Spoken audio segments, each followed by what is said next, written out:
वस्तु। महाराज जी, इनकी जिज्ञासा है कि शास्त्रों में कहा है कि जिन गृहस्थ के घर में मुनिराजों के चरण नहीं पड़ते हैं वह घर शमशान के बराबर कहा जाता है।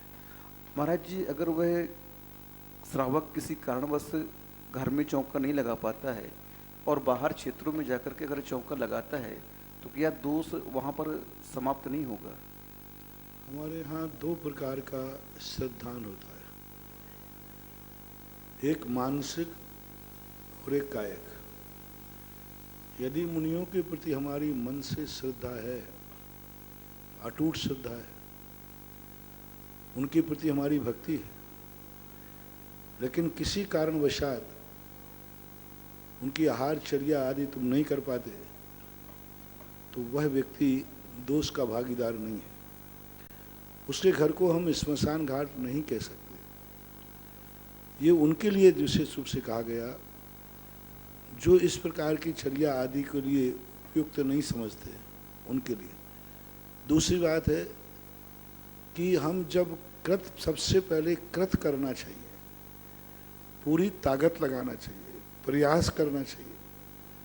मकान लेते समय, बनाते समय विचार करना चाहिए कि हमारा मकान मंदिर से कितनी दूर है और मंदिर में साधु संत आते रहते हैं, तो क्या साधु संत हमारे घर तक आ सकेंगे?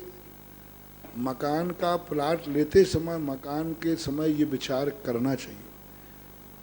हर जैनी को ये विचार करना चाहिए, उस समय करना चाहिए।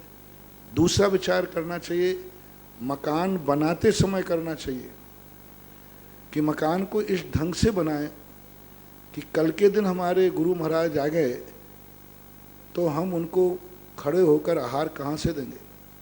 आपने सब पैक कर लिया, एक को किचन बना दिया, किचन में फर्नीचर लगा दिया, एक को बेडरूम बना दिया, एक को डाइनिंग रूम बना दिया, एक को ड्रेसिंग रूम बना दिया, बैठक सब बना दिए।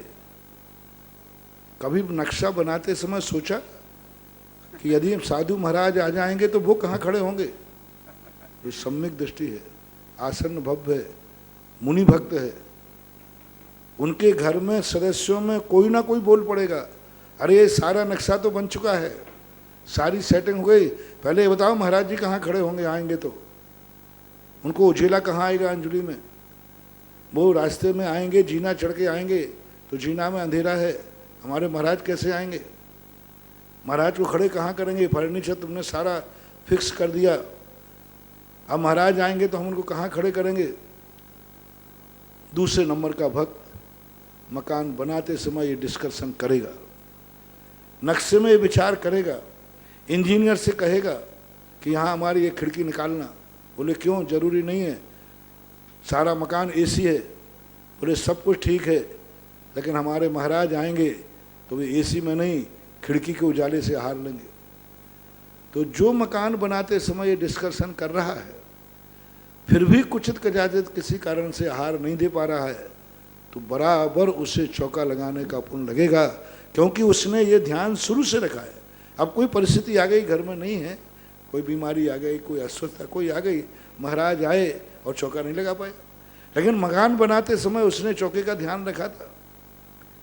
तीसरी बात में वो विचार करेगा कि हम अपने जीवन का वातावरण, अपने परिवार का वातावरण ऐसा बनाएं जिससे हमारा परिवार महाराज को आहार देने लायक बना रहे।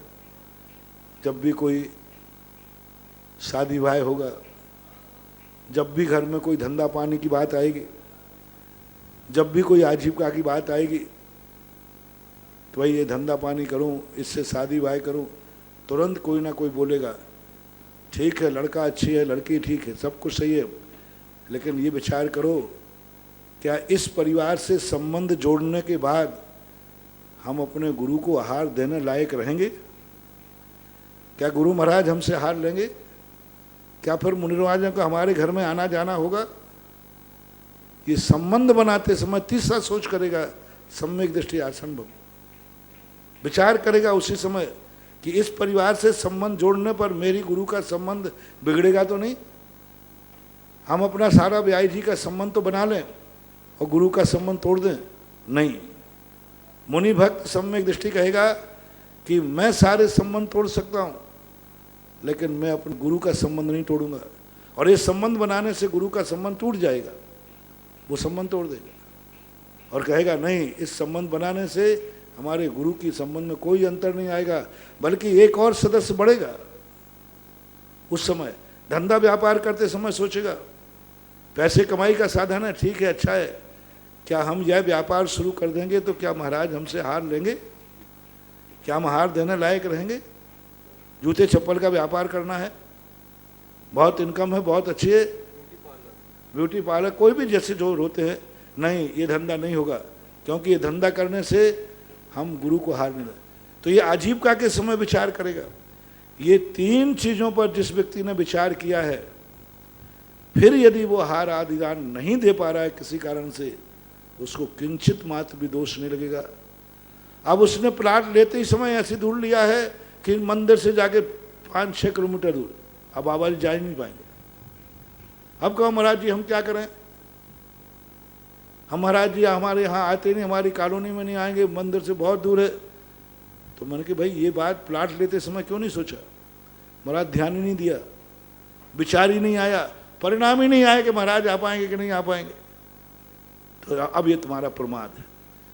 महाराज मैं हार कैसे लगाऊं, मेरे चौके मेरे मकान में पूरे फर्नीचर फिट है, सब कुछ फिट है, मैं उसको उठा के कहाँ रखूं? फ्लैट है छोटा सा, ना तो उसको उठा सकता हूँ। तो ये फर्नीचर फिट करते समय सोचना चाहिए था, महाराज ध्यान ही नहीं दिया, तो ये तुम्हारा प्रमाद माना जाएगा। इसी प्रकार संबंध और व्यापार करते समय महाराज मैंने तो ध्यान ही नहीं दिया इस बात पे, तो ये तुम्हारा प्रमाद माना जाएगा, फिर आप बराबर दोष के भागीदार हैं।